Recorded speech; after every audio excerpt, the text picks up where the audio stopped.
Hello, Stitchers. Welcome to Stitch Please, the official podcast of Black Women Stitch, the sewing group where Black Lives Matter. I'm your host, Lisa Woolfork. I'm a fourth-generation sewing enthusiast with more than 20 years of sewing experience. I am looking forward to today's conversation, so sit back, relax, and get ready to get your stitch together.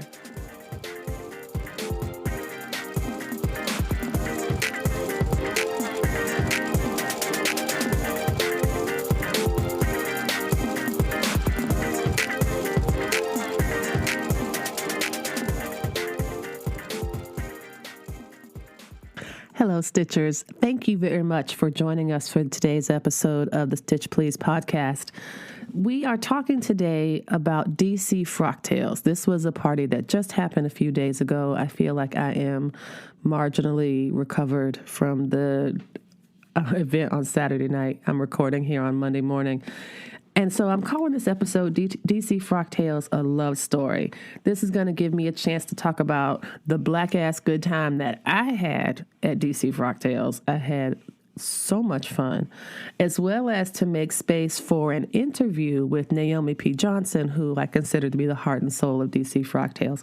And I'm going to have her on a little bit later in the program to talk about her vision for the event, why she wanted to bring it to DC, and how she managed to do it in such a short time.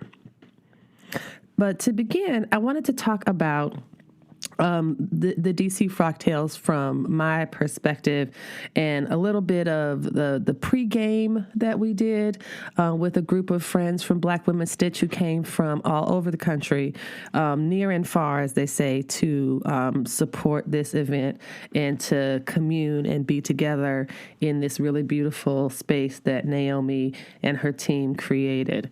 So in some ways, I think about DC Frocktails as I remember reading somewhere on one of the Instagram posts as a dream come true. And I think it really is a powerful affirmation that if you have an idea, that it is something that's worth feeding, it's worth cultivating and nurturing, because when you bring it to fruition, chances are that the dream that you had is also a dream that other people have had. And, somebody's got to dream it, somebody's got to do it, and it could totally be you. And this was something that for me as a curator of Black Women Stitch, I think for me after feeling so isolated in majority white sewing spaces, that to create Black Women Stitch was, something that I wasn't sure was even possible. But when I did it and continue to do it, I continue to get signs from the community, signs from the divine, signs from the universe that this is a good thing and a necessary thing and something that is not just useful for me, but there's lots and lots of other folks who are grateful for it. And I think that DC Frocktails seems to follow that same path. And that's something I was so excited about to be able to support. Black Women Stitch supported DC Frocktails in a couple ways. I went on and did an IG live video on the Tuesday after ticket sales opened up on Sunday. I think ticket sales opened Sunday, December 1st. And by Tuesday, which is the time that I was on the live, my IG live video, they had all been sold.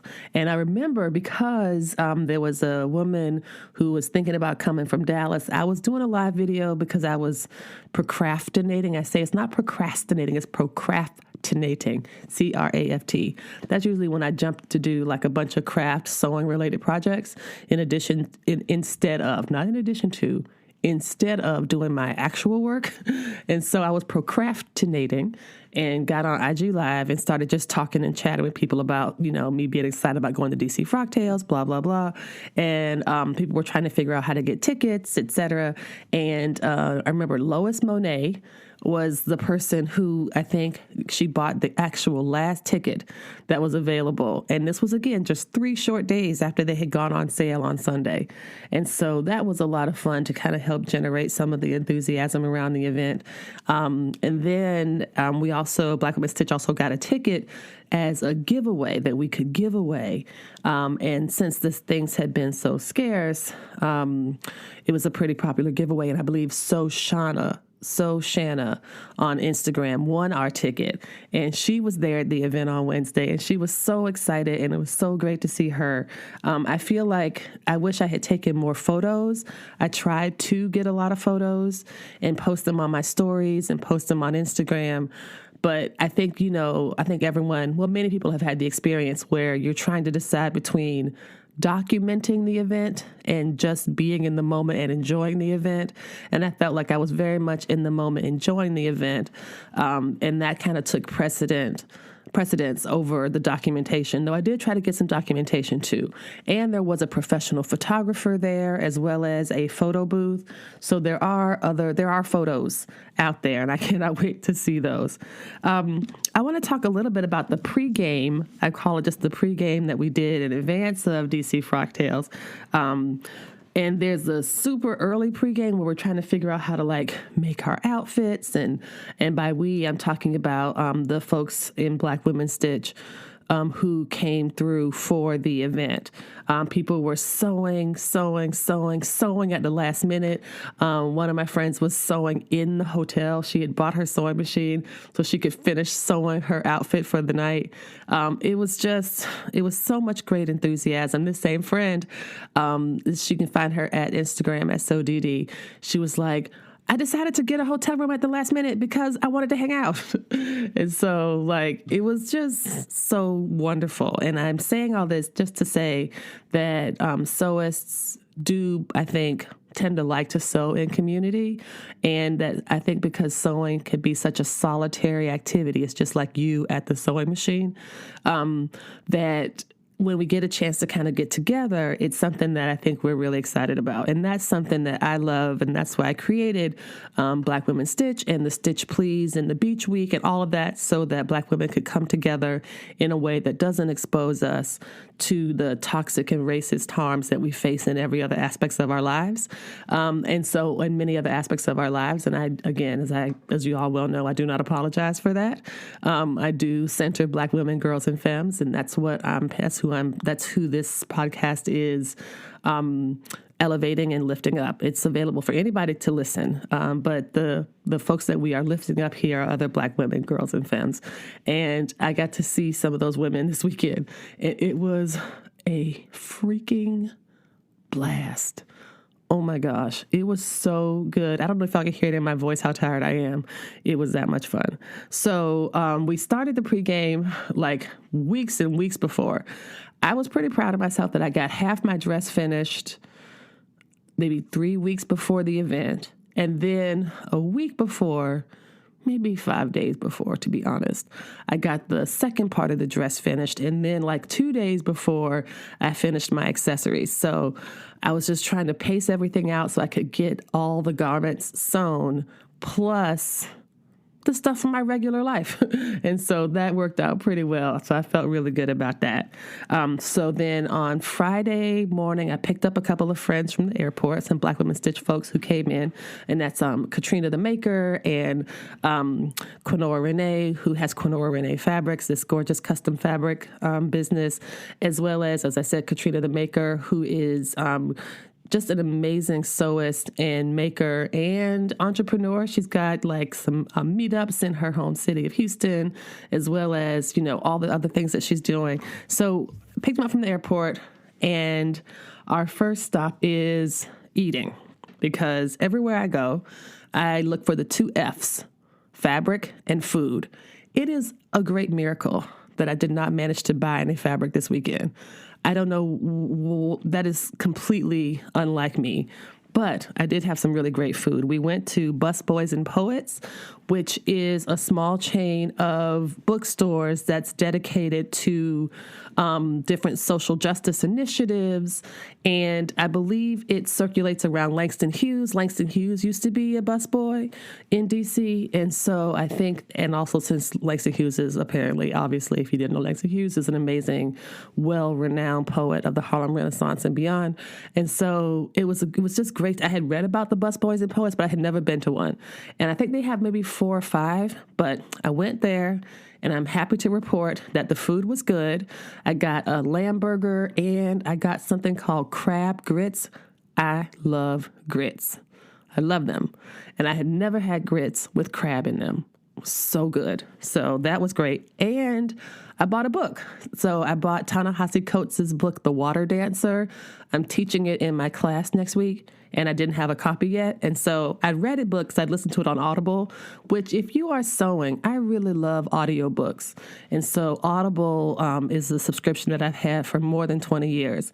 And I really like it because I can sew and do other things and also read. So I'm a bit ahead in my reading since I did finish it on Audible, but I'm going to reread it in paper. And now I have a hard copy of the book to do that. And I got some of these pencils that are called like brilliant fucking pencils. And they have like all kind of things written on them, like write that shit down or you're fucking awesome. And I'm like, this is my kind of pencil. So that was a great trip to Busboys and Poets. So after our trip to Busboys and Poets, we went to Three Little Birds, which is the sewing shop that was one of the sponsors of DC Frocktails, one of the organizers. It was Naomi P. Johnson, it was Katie from Three Little Birds, and it was, I believe, DNS, which is an online fabric shop that was the organizing team behind bringing DC Frocktails to the DC metro area. And so we went to hang out with Naomi and to support and help and do last minute things. And it was so much fun because it was very much like what you do when you come for a wedding or a gala or a big thing. You know, there's already so many last minute things to do and so many things to get finished. And so your girlfriends and friends and family come through and help you do these last minute stuff, as well as Three Little Birds happen to have all these fantastic sewing machines. So some people were able to come in and finish their frocks, finish their dresses, finish their outfits. And while we were there, I know at least 3 people were working on getting their things ready for the next day. And so that was pretty exciting to be in the thick of things, to see the goodie bags get put together, to see / help the goodie bags get put together, the cup decoration, all of these different things, to kind of be in the thick of it. And it was really wonderful to be there to support and to kind of be behind the scenes. And it was such a really great experience, and getting to meet new people and know new people that way was a lot of fun. And so I was very glad that I could be on hand, and other Black Women Stitch folks to be on hand to lend that kind of support to Naomi and the team. And so after that, and then another friend came through from Black Women Stitch, and we were all just having, a black ass good time, pretty much, I would say. It was a lot of fun. As I said, that was my whole goal for the weekend, was to have a black ass good time. And I did. I really did. And when we come back, I'm going to take a quick break. You're listening to the Stitch Please podcast, and we're talking about a special episode. All our episodes are special, y'all, about DC Frocktails. And coming up, we will be talking with Naomi P. Johnson about her experience and motivation behind creating DC Frocktails. But I wanted to spend a little bit more time talking about my experience of being there and some of the fun I had. So stay tuned.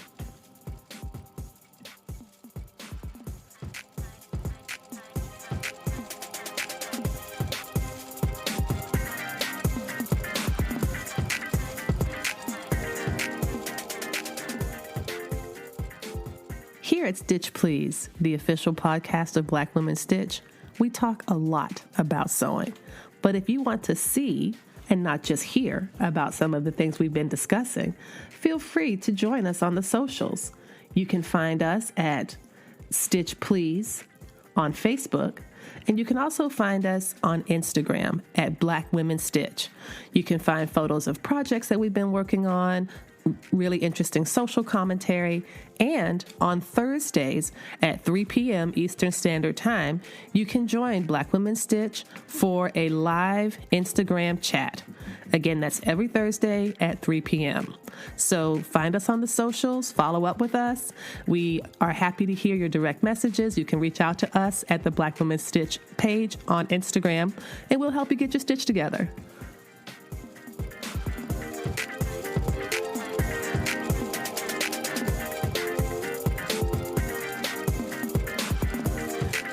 So the next day is Saturday. That is game day for DC Frocktails, or game day for me especially, because I had completely forgotten about the Super Bowl, like utterly forgotten that it was happening, and do not support the NFL in any way, so did not care. But I did care about DC Frocktails. We were all there for that. It was incredibly exciting. And so Saturday morning, we get up, and this is after being up late Saturday night. I think I might have gone to bed at 2 o'clock, I think. I had done some planning with Quinora Renee, Quinora Renee Fabrics. And if you check our Instagram feeds this month, you'll see a combination of quotes for Black History Month with words of wisdom by Black women activists, artists, creatives, as well as just, and poets, just all types of wonderful quotes, just to have our daily dose of necessary Black women wisdom. And for the backgrounds, it's these beautiful prints, which are fabrics by Quinora Renee. So when you check my daily Instagram feed on the Black Women Stitch page, as well as on her page, you'll see that the result of that collaboration. So we were up late doing that, and that was a lot of fun. So Saturday morning we get up, and it's like, okay, what are we going to do? And we got up pretty much and went down to the cafe and the hotel. This was a wonderful hotel called The Hotel in College Park, Maryland. It was incredibly nice, very well appointed, very comfortable beds. And then they had a little bagel cafe with a fireplace, 2 fireplaces, comfortable chairs, so many different types of coffee and bagels and stuff. So we just sat and chat and got to talk with people who I hadn't seen in a while. And it was just a wonderful, leisurely morning to talk with folks. And then we said, okay, we've got to get ready. We've got to start getting ready. And what is that going to entail? So for some people, it entailed I need to go to Joann's and get some elastics so I can go back to my hotel room and finish sewing my dress or my outfit.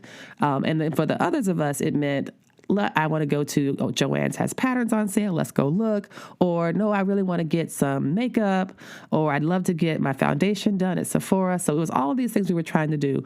The group that I was with, we decided to not go to Joann's and to go instead to go to Target and get some makeup supplies, and then go to Sephora to get color match foundation, which is a service that Sephora offers in these little 15-minute increments. So I said, okay, let's go to the mall, because the mall happened to have a Target attached to it and a JCPenney's, which happened to have a Sephora. They also had a Macy's, and the Macy's had a MAC counter, and I love MAC, but other folks like Sephora better because it has more choices and it has Fenty. And so I said, well, let's go ahead. We'll go to the mall. And then we ended up actually not even going to Macy's because we had such good success at Sephora. So we go to this Target at the PG Mall. This is the Prince George's, or I think it's PG Plaza. It's called PG Plaza. And y'all, I have to tell you, I have never been to a Target that was so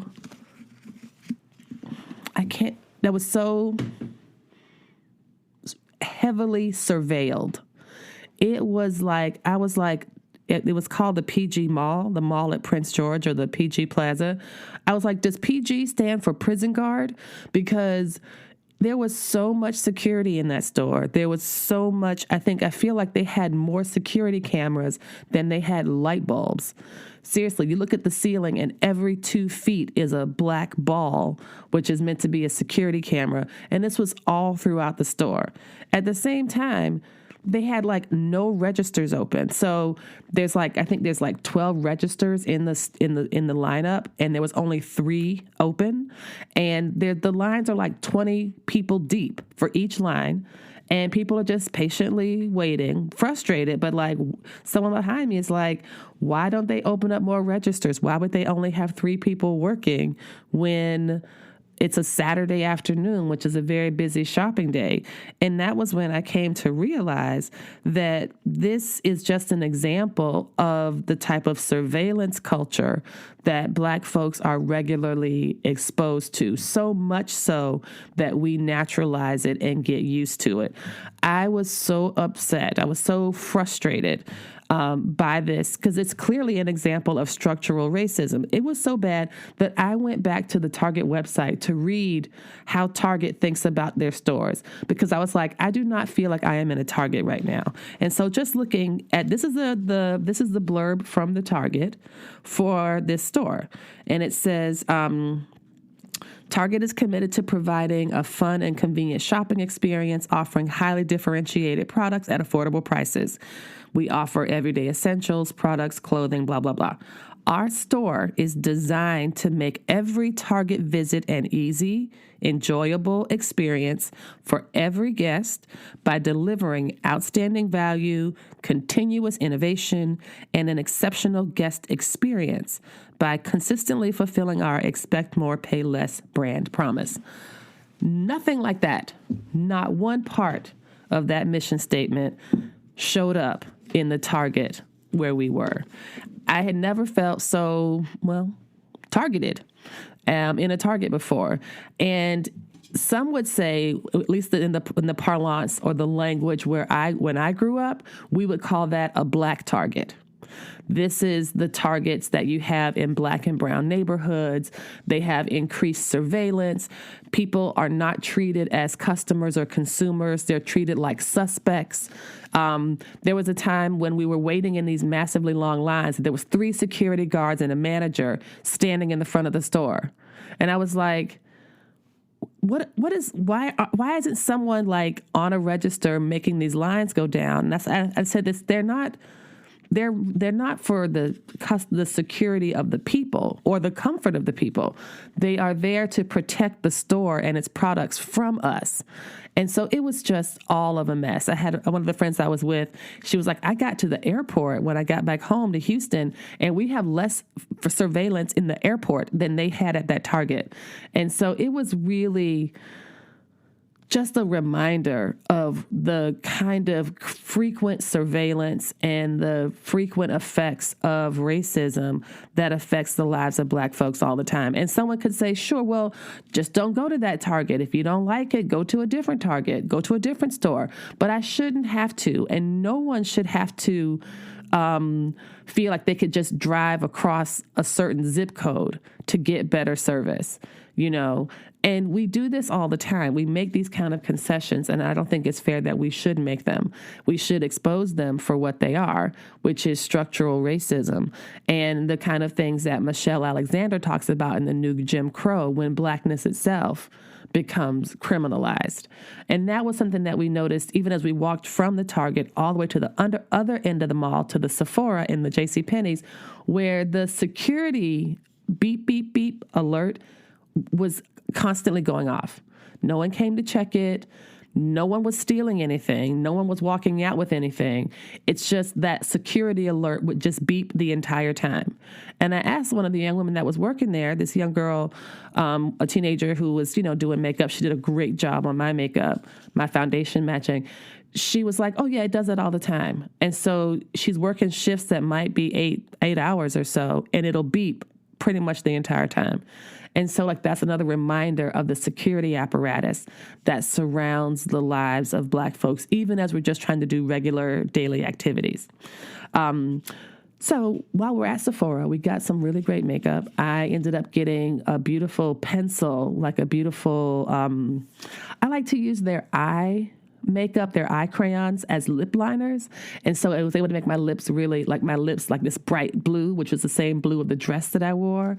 And I was able to get one eye makeup done in this really extreme makeup. I think I'm going to have that picture be the photo, one of the photos for this episode, and because it was really dramatic. And I was really excited about my outfit.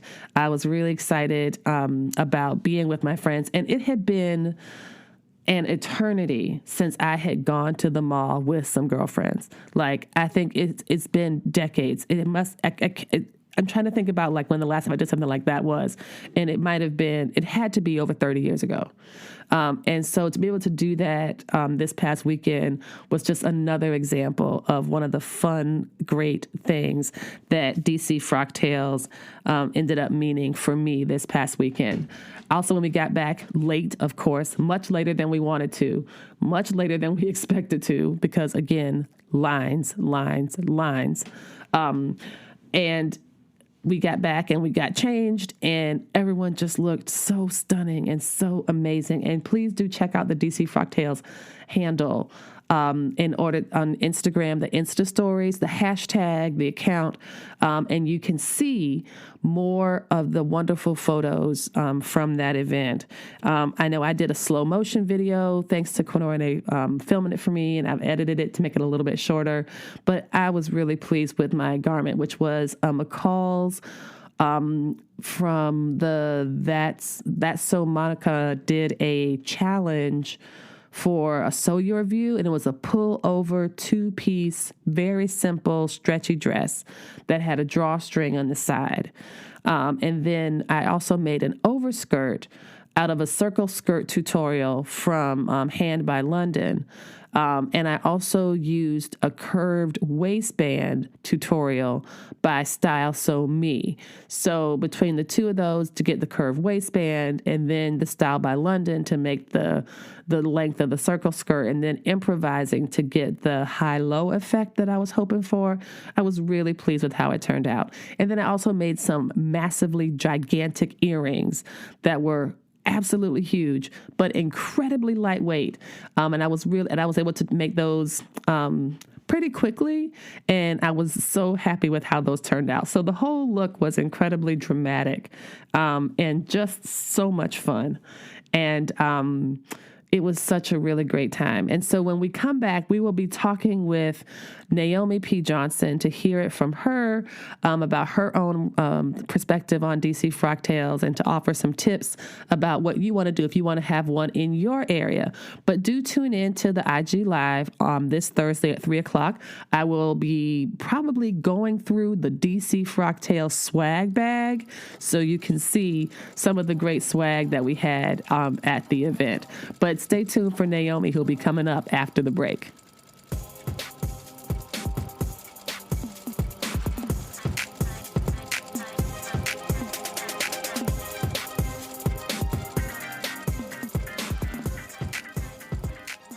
Hello, Stitchers. We have a limited edition opportunity for you to support the Stitch Please podcast and the Black Women Stitch project as a whole, and get some more fabric in your collection.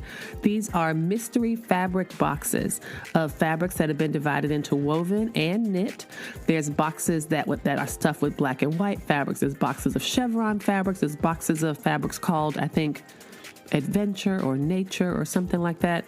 And these are completely full of fabrics. These are medium flat rate USPS boxes that can be sent directly to you for $30, and that shipping is included. So if you're interested in building your stash or taking a chance on some really cool fabrics, let me know. You can DM me on Instagram at Black Women Stitch, or you can send me an email at blackwomenstitch@gmail.com, and we will send you a mystery box of very cool fabrics, $30, shipping and insurance included.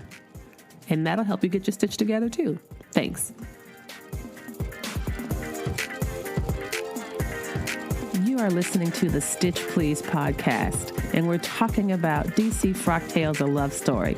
I was able to catch up with Naomi P. Johnson on Monday, which is today. We'll be releasing the episode on Wednesday. I was able to catch up with Naomi a few days after this very successful DC Frocktails. Here is our conversation.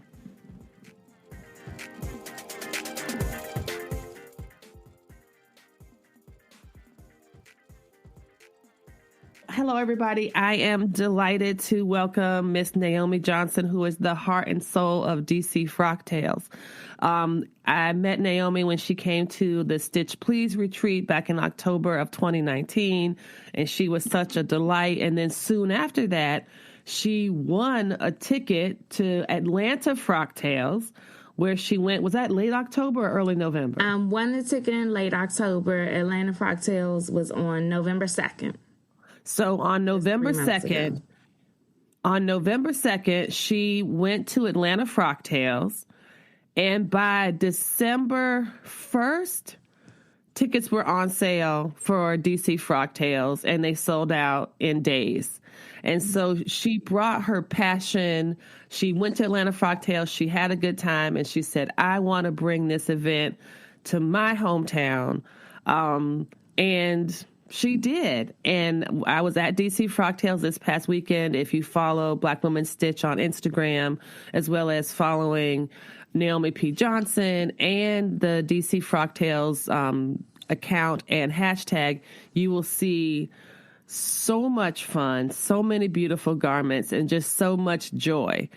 So Naomi, welcome to the program. I'm glad that you are recovered enough to be here with us today. Thank you, Lisa. I'm happy to be here.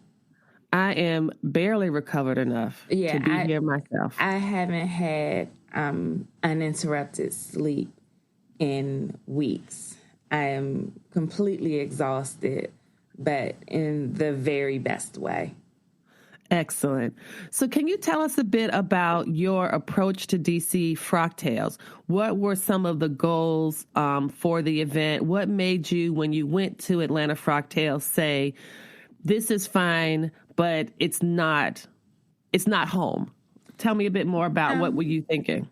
It wasn't home. I love Atlanta. I've been to Atlanta a few times because some very good friends went to college there and never came home.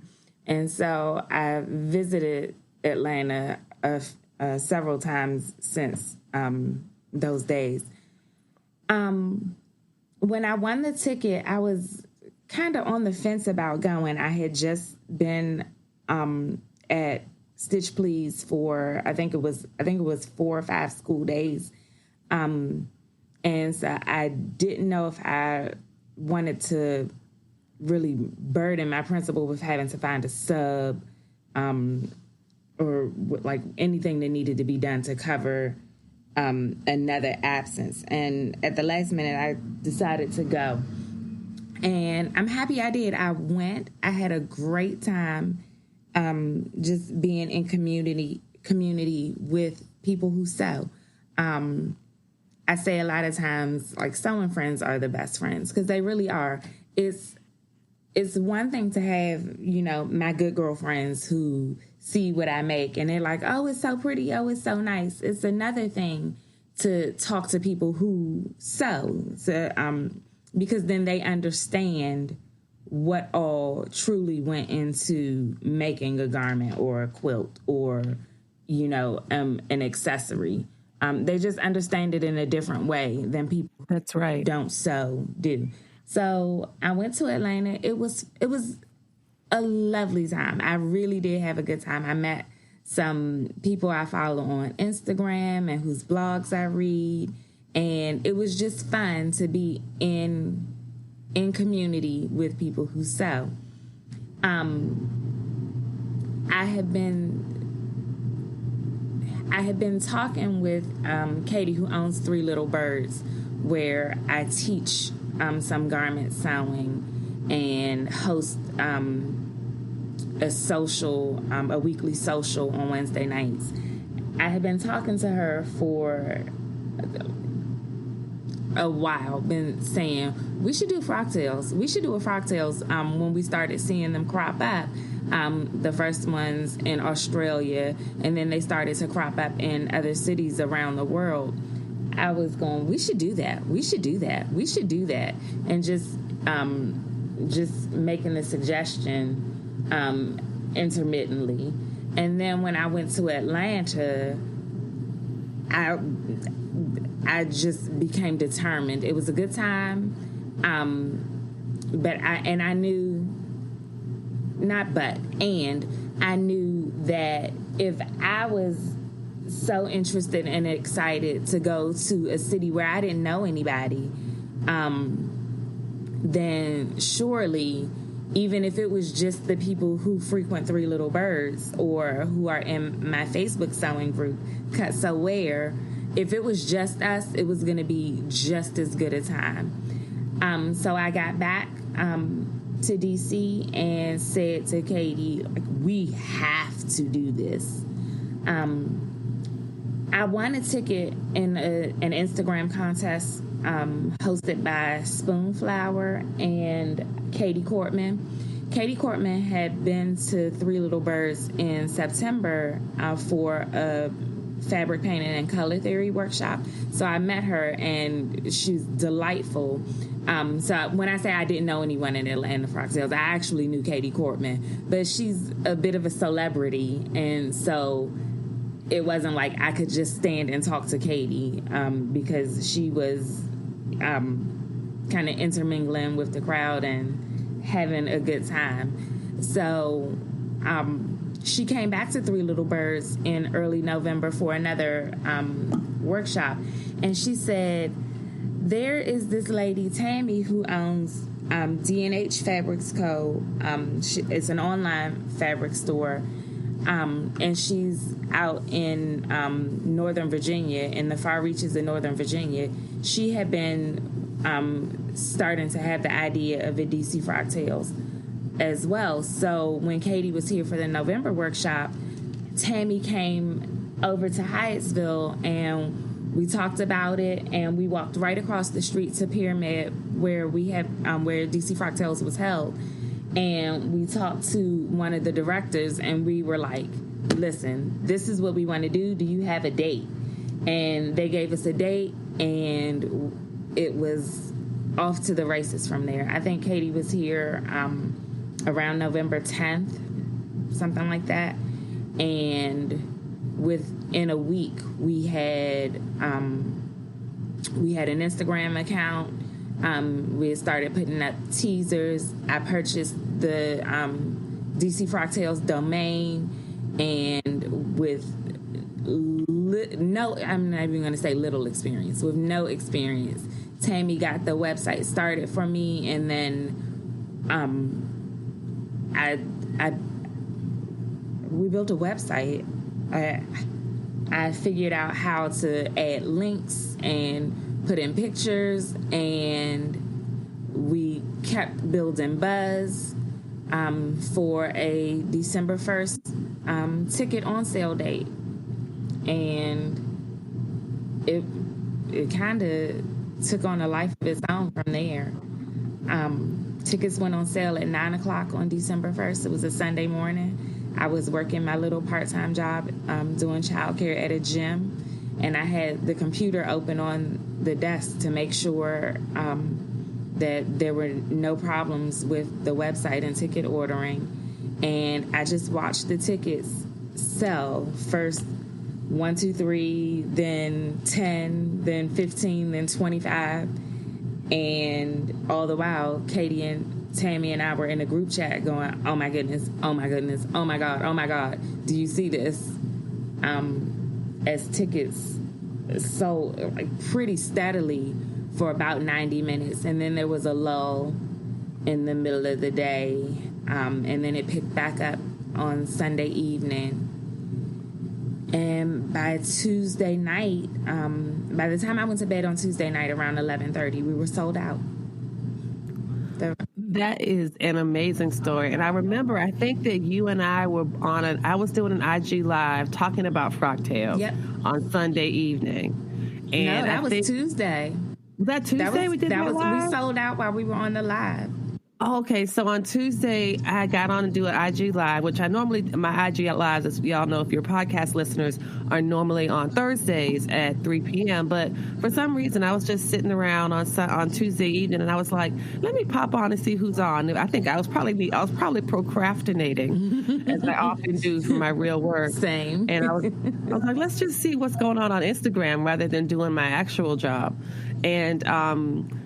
And I was talking about Frocktails and like, well, what's that? And people were like, I'm interested. And then you came on and you were like, okay, y'all, we have 10 tickets. I think we had about 10 tickets when I got 10 tickets left. And then there was people who were like, I want to come. I'm getting a ticket. No, I want to get a ticket. And people were buying the tickets right then and there. Yeah. And there was such buzz and excitement around it. And, it was really great to see that show up. Like, I know this one woman who came from Dallas. Yeah, she was on the live. She bought the very last ticket that was available. Yes.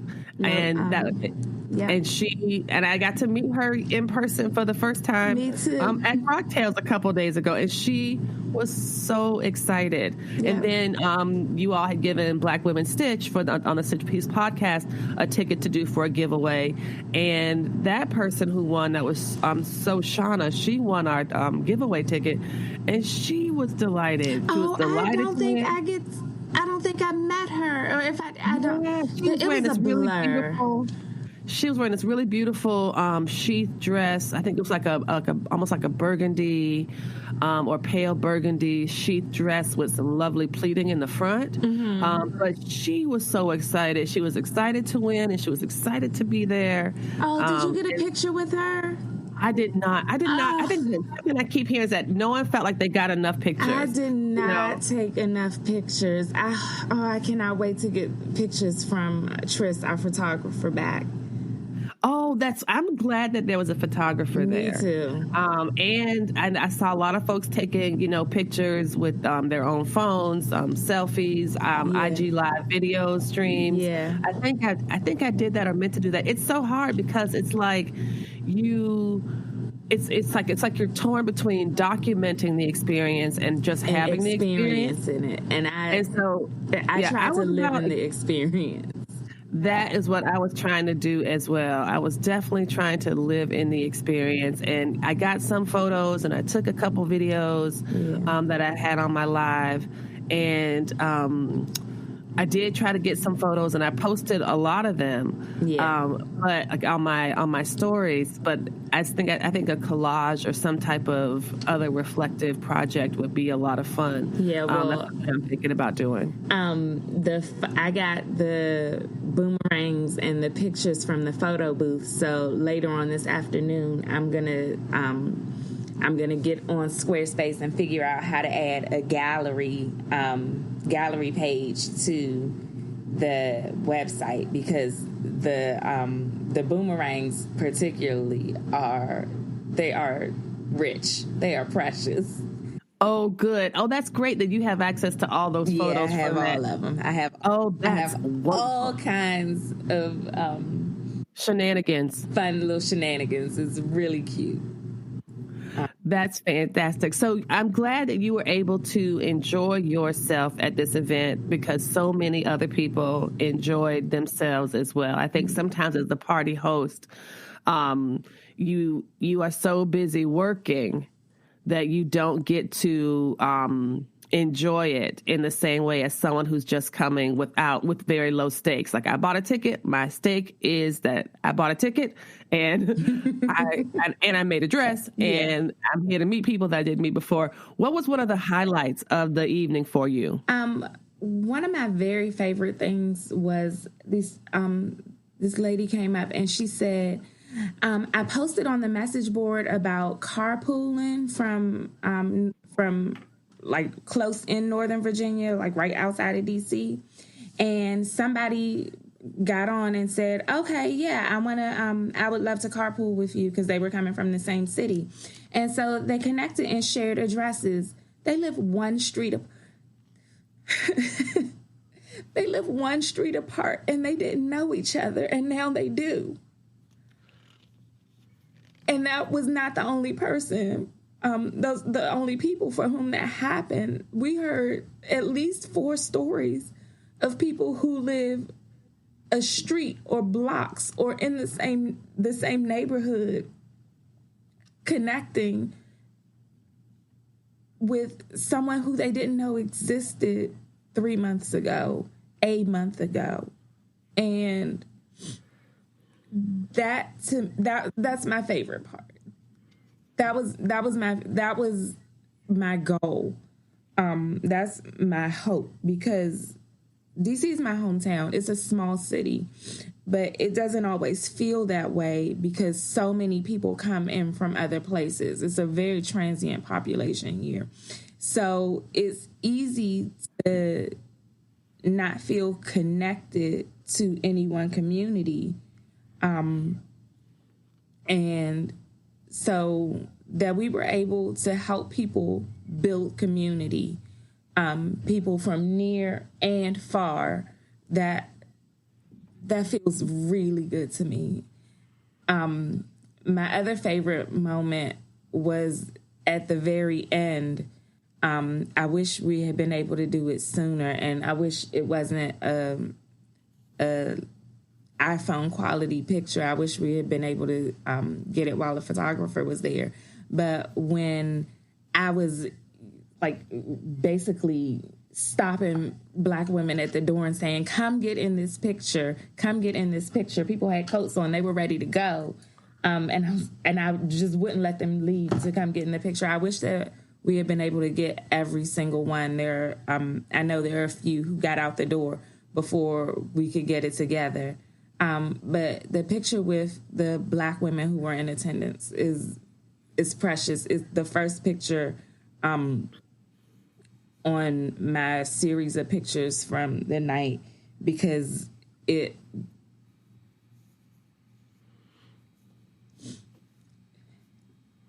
is precious to me. It is precious to me.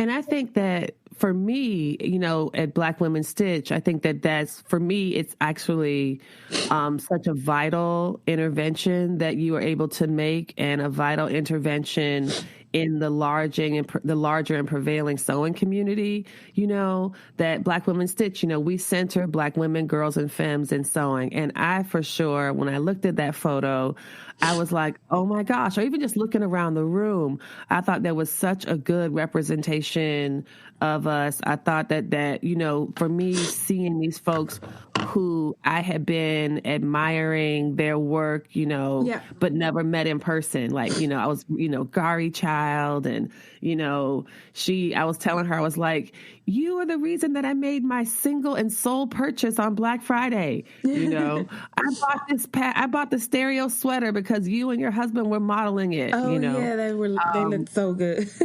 And so, and there was so many moments like that, Feast So Crafty, and all of these, people whose work I had just swooned over. Oh my goodness, Renee, Miss Sealy Pants. Miss Sealy Pants. Obsessed with everything she makes, all her stories.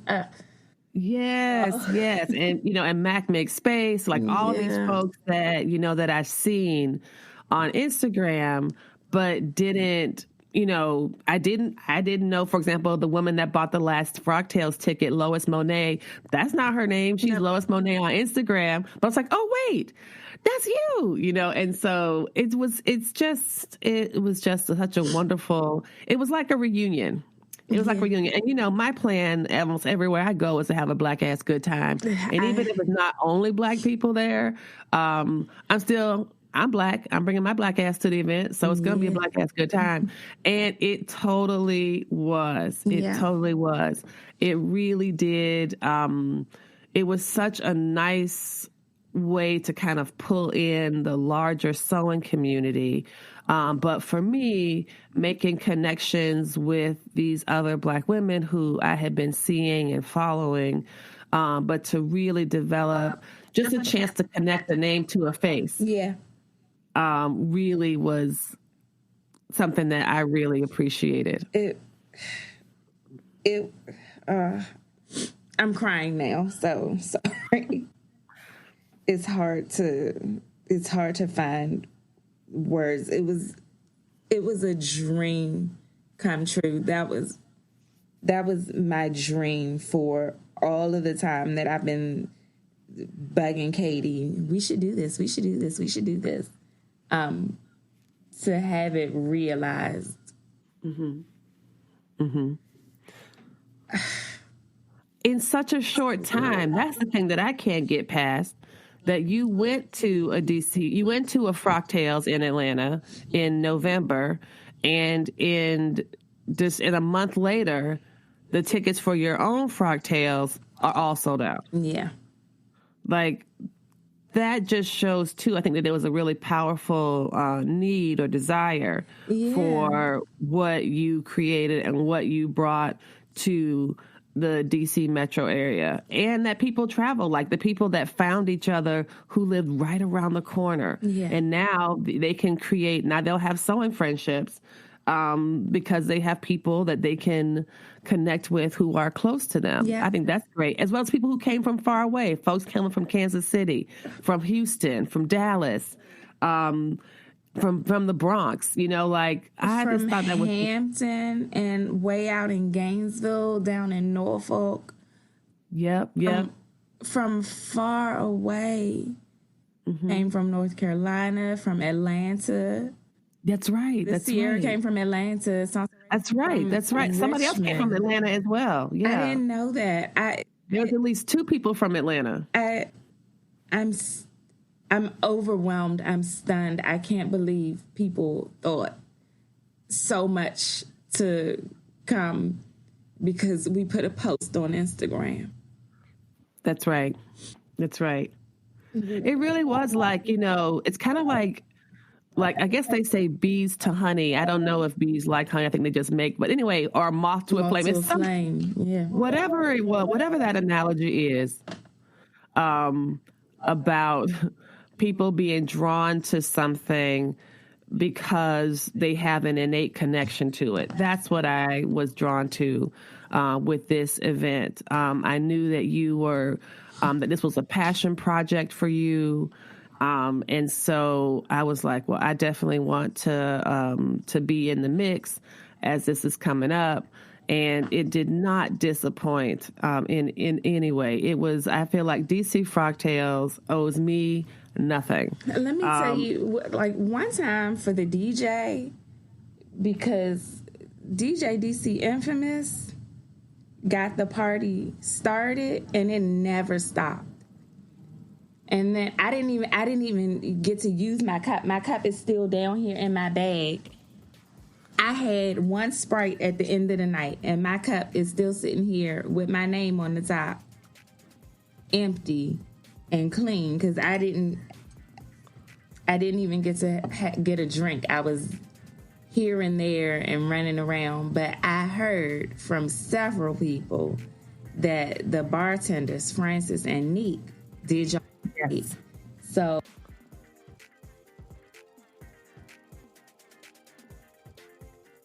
you're listening to the Stitch Please podcast, the official podcast of Black Women Stitch.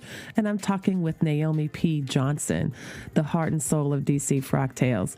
Coming up, learn why some of us will be forever, shall I say, marked by DC Frocktails. Listen up. And then can we talk about Ashley? Yes, tattoos. and Eric. Okay, so what she's showing y'all, she's showing me. I'm recording audio and she's recording video.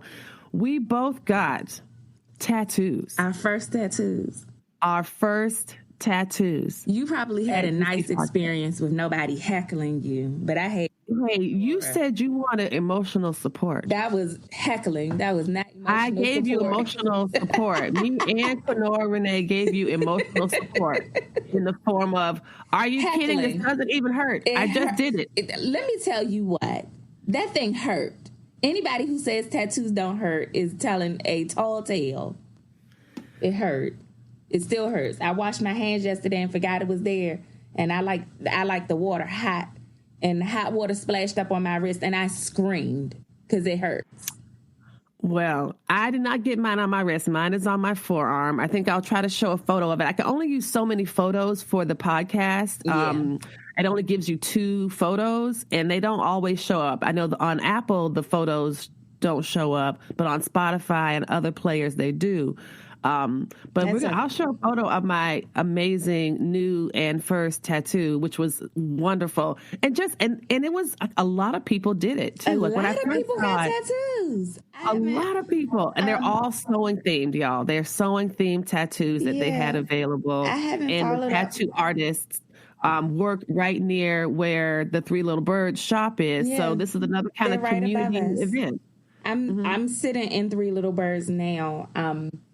My brother is having a baby, and the baby shower is next week on Sunday. So I made the top a couple weeks ago, and then set it aside because Frocktails. But I need to finish the baby quilt this week. So since I didn't go to work today, I gave myself that gift. I'm going to push the cutting tables out of the way and put the quilt on the floor so that I can get that done. But I forgot what I was saying. Eric and Ash work upstairs at Sashmo Art Tattoo Studio. I haven't followed up to find out how many they did, but they did a lot. There was never a lull in the traffic going into the room where they were doing tattoos. I feel like they did easily 20.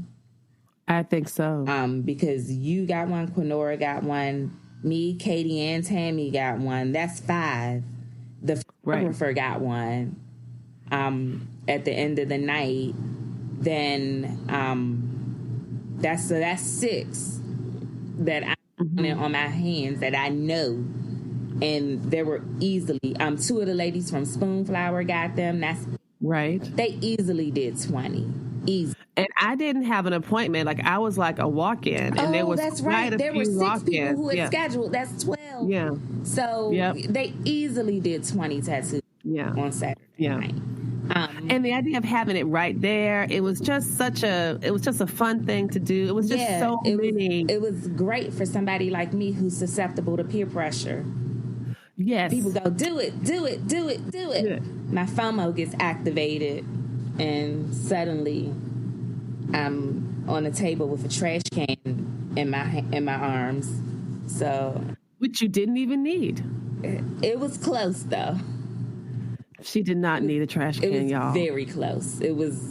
She was fine. No, I was not fine. It was touch and go. Oh my gosh, I had so much fun, and when I think I'm so glad you were able to take today off. Yeah. I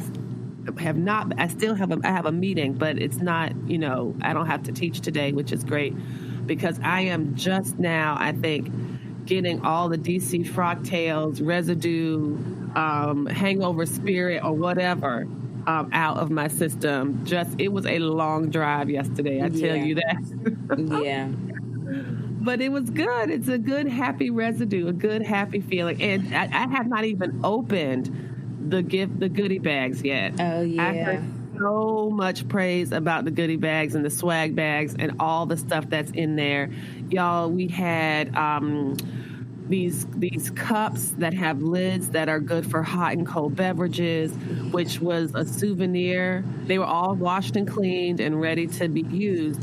And it cut down on the disposable cups. Yeah. And it kept us, it was just like a fun, festive thing to have. So some people many I think used their cups that same night. Most people did. I know that most people did because we were able to return we had like 2,000 cups. We were able to return one package of them. We didn't even open them. So, that's amazing. The store. We didn't need them. That's great. That was a nice sustainable activity. I thought that was great. That was something that was pretty important to us, making sure that the bags that the swag came in are something that can be reused, that we weren't making a big environmental impact with cups and plates and all of those things that have to be thrown away. So while we did have some plates for the food, they were compostable plates. The utensils, not so much, but like we thought about that. We didn't want to be creating a bunch of trash, because that's one of the things that's important to people who sew, is being more thoughtful and careful in our consumption of fabric and materials, and being thoughtful about the impact that we have on the fashion industry. And so if we're thinking about sustainability in one way, we should be thinking about it in all ways. So that was with intention. I think that was excellent, and it turned out so splendidly. Yeah. I was going to ask if you had any advice for anyone who had the same experience as you. I want to do a party. I want to bring a Frocktails to my community. This is a dream that I have. What do you recommend to make it happen? Do it. Find a place and create a buzz. Create an Instagram account and tag some people who are local to you and generate a buzz. DC is kind of unique because we have DC, Maryland, and Virginia, and Northern Virginia anyway, right here. So, and there are a lot of people who sew. Like Three Little Birds has classes and workshops and things going on all of the time. So we knew that there would be people here who were interested. There are also some fabric stores, some independent fabric stores in Baltimore, and a couple in Northern Virginia, one in Close in Northern Virginia, and one in a little bit further out Northern Virginia, having the knowledge that there is a sewing community in DC, and there are a couple of local sewing groups on Facebook. Getting the Instagram account up, getting the website up quickly, and posting in those local Facebook groups created a buzz right away. If there are Facebook groups that you belong to with local sewists, do a survey in the group and find out who's interested. People have been seeing Frocktails. Atlanta and Seattle are, I think, the first ones that I saw in the United States. And then DC, now that that's come to pass, people have said, oh, I want to do this in my city. I saw in our stories, somebody in Miami is put in our stories, like, we have to get this in Miami. We talked to someone in New Orleans a couple weeks ago, maybe it's been about a month ago now, about a New Orleans Frocktails. So there is some desire. Talk to the people in your community. If there's an independent fabric store, talk to the people at the independent fabric store. Make it happen. There is desire. Maybe it can't be on the same scale as DC Frocktails. DC Frocktails was on a larger scale, I think, than Seattle and Atlanta, because we cover just a larger geographic area, all the way up to Baltimore and all the way out into Loudoun County, Virginia.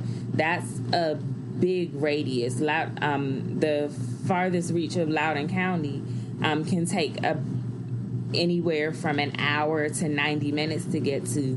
Baltimore is about 45 minutes away. Baltimore is going to be having a Frocktail later on this year. So there's will. If I'll very likely be going up to Baltimore, Frocktails, because Christina from Domesticity, she came down for us and she brought the props for the photo booth, which was delightful. They were so cute. So there's will, and there's interest. You just have to find people willing to partner with you and help you get it done. For us, we went from an idea to execution in 3 months, and that was rough, but to me it was worth it. And we're happy to talk to anybody who's trying to do it themselves. They can send us an email, send us a direct message on Instagram. We're happy to help in whatever way we can. That's wonderful. Thank you so much, Naomi, for being here. I'm talking with Naomi P. Johnson. You can find her on Instagram. She is the driving heart and soul of DC Frocktails. And again, thank you so much for taking the time to talk with us today. And congratulations on a fantastic event. Thank you, Lisa, for your support and enthusiasm and encouragement and your help the day before and